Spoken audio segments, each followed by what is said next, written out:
Chapter 7. A Mad Tea Party.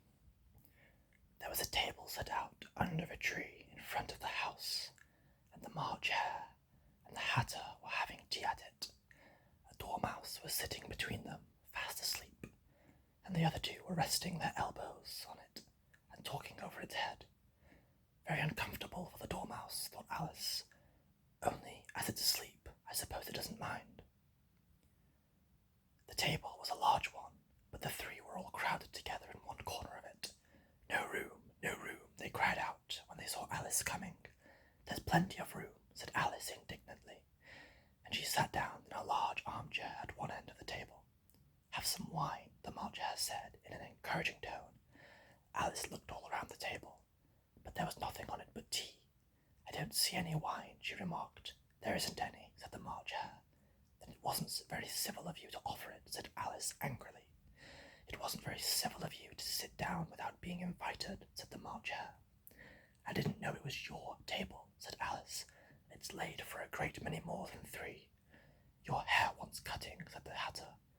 He had been looking at Alice for some time, with great curiosity, and this was his first speech. You shouldn't make personal remarks, Alice said with some severity. It's very rude. The Hatter opened his eyes very wide on hearing this, but all he said was, Why is a raven like a writing desk? Come, we shall have some fun now, thought Alice.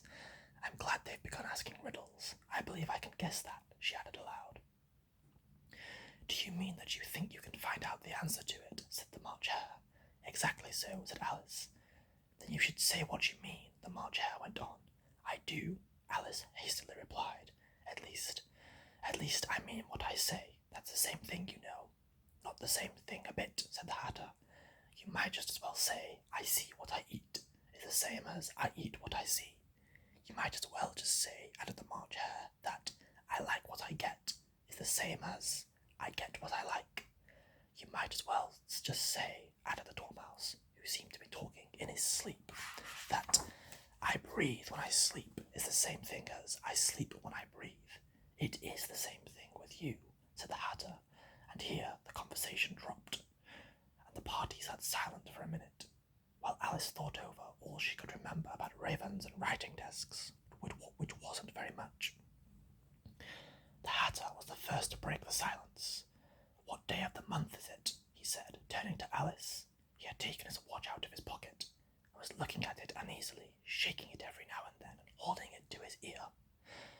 Alice considered a little, and then said, The 4th.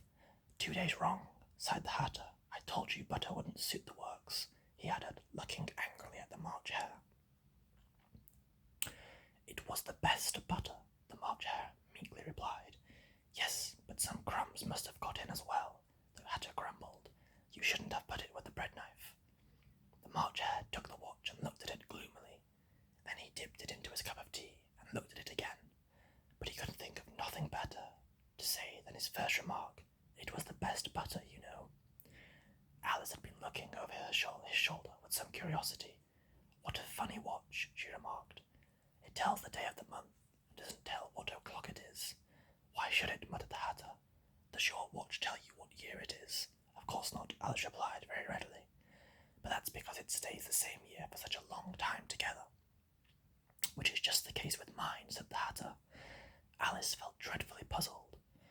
The Hatter's remark seemed to have no meaning in it, and yet it was certainly English. I don't quite understand, she said, as politely as she could.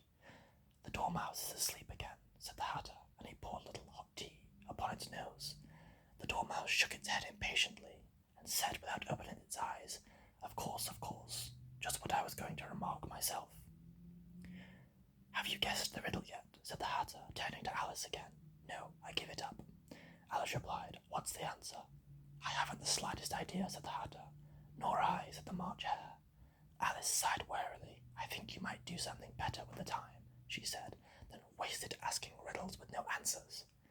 If you knew time as well as I do, said the Hatter, you wouldn't talk about wasting it. It's a hymn. I don't know what you mean, said Alice. Of course you don't, the Hatter said, tossing his head contemptuously. I dare say you've never even spoke to time. Perhaps not, Alice cautiously replied. but I know I have to beat time when I learn music. Ah, that accounts for it, said the Hatter. He won't stand beating. Now, if you only kept a good terms with him, he'd do almost anything you liked with the clock. For instance, suppose it were 9 o'clock in the morning, just time to begin lessons. You'd only have to whisper a hint to time, and round goes the clock in a twinkling. 1:30, time for dinner. I only wish it was, the March Hare said to itself in a whisper. That would be grand, certainly, said Alice thoughtfully, but then I shouldn't be hungry for it, you know. Not at first, perhaps, said the Hatter, but you could keep it to 1:30 as long as you liked. Is that the way you manage? Alice asked. The Hatter shook his head mournfully. Not I, he replied. We quarrelled last March, just before he went mad, you know, pointing with his teaspoon at the March Hare. It was the great concert given by the Queen of Hearts, and I had to sing. Twinkle, twinkle, little bat, how I wonder where you're at. You know the song, perhaps? I've heard something like it, said Alice. It goes on, you know, the Hatter continued, in this way. Up above the world you fly, like a tea-tray in the sky. Twinkle, twinkle. Here the Dormouse shook itself and began singing in its sleep. Twinkle, twinkle, twinkle, twinkle. And went on so long that they had to pinch it to make it stop.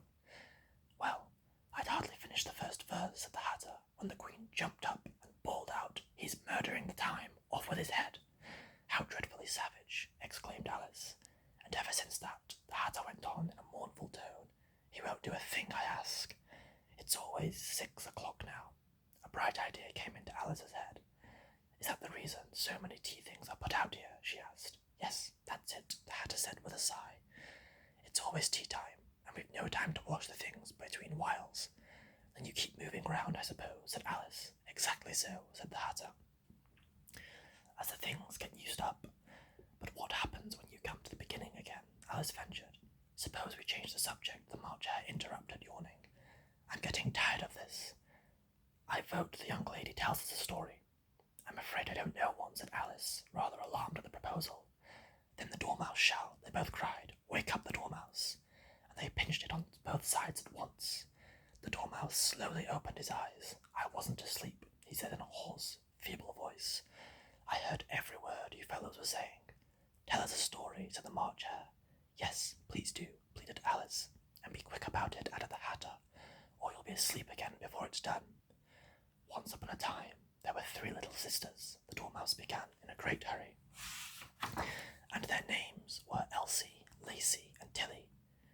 And they lived at the bottom of a well. What did they live on, said Alice, who always took great interest in questions of eating and drinking. They lived on treacle, said the Dormouse, after thinking a minute or two. They couldn't have done that, you know, as Alice said, gently remarked. They'd have been ill. So they were, said the Dormouse, very ill. Alice tried to fancy herself what such an extraordinary way of living would be like, but it puzzled her too much, so she went on. But why did they live at the bottom of a well? Take some more tea, the March Hare said to Alice very earnestly. I've had nothing yet, Alice replied in an offended tone, so I can't take more. You mean you can't take less, said the Hatter. It's very easy to take more than nothing. Nobody asked your opinion, said Alice. Who's making personal remarks now, said the Hatter triumphantly. Alice did not quite know what to say to this, so she helped herself to some tea and bread and butter, and then turned to the Dormouse and repeated her question. Why did they live at the bottom of a well? The Dormouse again took a minute or two to think about it, and then said, It was a treacle well.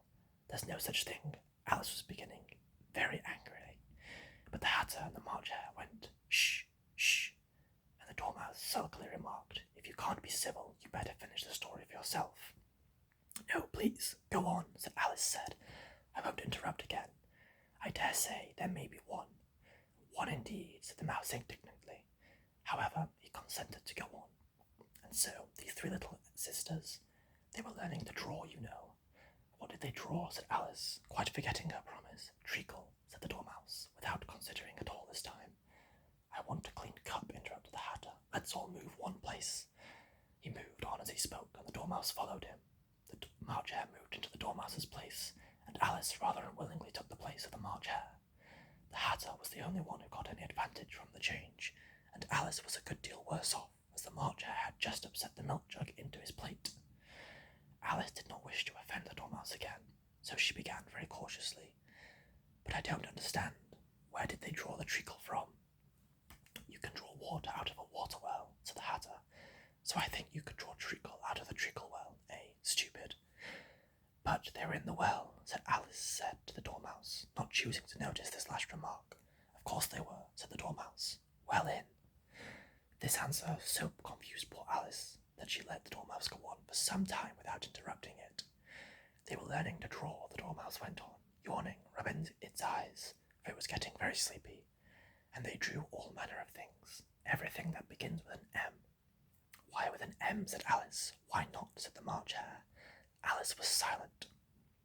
The Dormouse had closed its eyes by this time and was going off into a doze, but on being pinched by the Hatter it woke up again with a little shriek, and went on. "That begins with an M, such as mousetraps, and the moon, and memory, and muchness. You know, things say things that are. Much of the muchness. Did you ever see such a thing as a drawing of muchness?" "Really, now you ask me," said Alice, very much confused. "I don't think." "Then you shouldn't talk," said the Hatter. This piece of rudeness was more than Alice could bear. She got up in great disgust and walked off. The Dormouse fell asleep instantly, and neither of the others took the least notice of her going, though she looked back once or twice, half hoping they would call to her. The last time she saw them, they were trying to put the Dormouse into the teapot. "At any rate, I'll never go there again," said Alice as she picked up her way through the wood. "It's the stupidest tea party I was ever at in all my life." Just as she said this, she noticed that one of the trees had a door leading right into it. "That's very curious," she thought, "but everything is curious today. I think I may as well go in at once." And she went in. Once more she found herself in a long hall, and close to a little glass table. "Now, I'll manage better this time," she said to herself, and began by taking a little gold key and unlocking the door that led into the garden. Then she set to work nibbling at the mushroom. She had kept a piece of it in her pocket till she was about a foot high. Then she walked down a little passage, and then she found herself at last in the beautiful garden among the bright flowers